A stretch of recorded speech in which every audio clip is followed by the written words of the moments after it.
would love to talk a little bit now about foreign policy interests, and specifically one example of your leadership.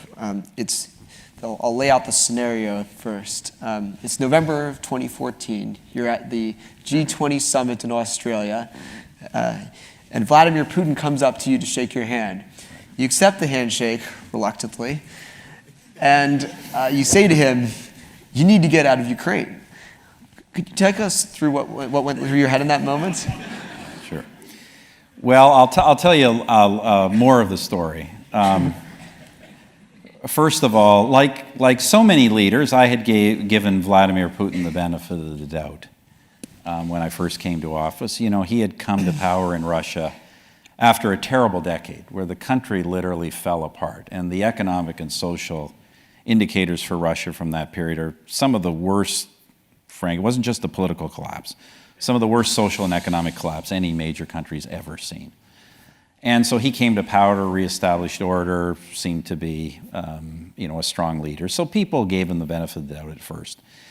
I gave him the benefit of the doubt a couple of years, and increasingly was obvious to me that he was not and never going to be a friend, and we can talk about that if you want. But frankly, I became in private meetings increasingly blunt with Mr. Putin, unlike some of my international colleagues. In fact, I think I became kind of the bad cop, good cop at some of our international forums. So Vladimir Putin was not unaware of my views. And then, of course, and I had been actually even a year or two before the invasion of Crimea, I had been advocating for his removal from the G8, not very subtly, certainly not subtly in private and not even that subtly in public.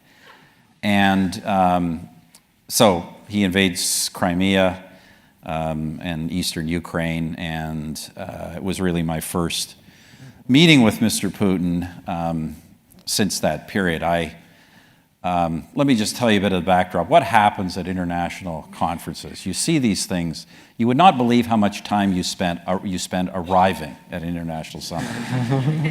There is an order in which you arrive.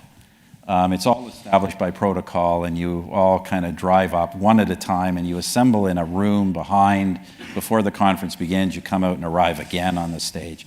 It takes like 2 or 3 hours to arrive.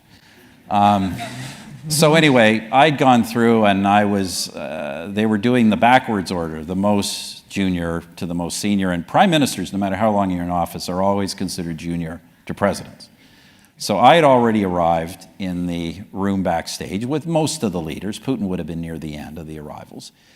And it was interesting because I tell this story for a bunch of reasons. I'm in the room, I'm at one end, Mr. Putin comes in, and everybody's greeting him and slapping him on the back and all the things we do at these things that high fives. Yeah, we know all these people. You know, you get quite comfortable with these people. You get to know them after time. Well, anyway, Putin comes around to me, and he sticks out his hand, and I had kind of thought, what am I going to do or say? Putin, Canada's support for Ukraine was extremely strong. Obviously, I denounced him privately. And so I said to him, I shook his hand. I said, I'll shake your hand, Vladimir, but I have only one thing to tell you, and that is get out of Ukraine. And he paused, looked at me, kind of taken aback, and said to me, I'm not in Ukraine. To which I said, well, that's why it's a waste of my time to talk to you.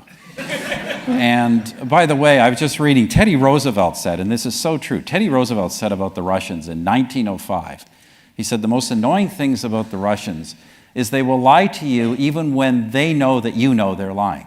It's an inexplicable national trait. But anyway, so I said that to Putin, and the reason I tell the story is what's interesting after that. The story got out, by the way, because the Russians put the story out, not me. I don't know why. But what's interesting is all the other leaders witnessed this exchange. And what went through their heads, obviously the ones who facing the electorates, where Putin and his actions were not popular, all of a sudden they ceased being friendly with him. Because they knew if the story got out, well, Harper was not friendly with him and we were, that would be bad. So nobody was friendly with him for the rest of the conference, and then there were pictures of him sitting at tables eating by himself and that sort of thing. But I point that out only because, and it's not that symbolic actions are everything, but it is interesting how sometimes simply by taking a stand, you can get people to act.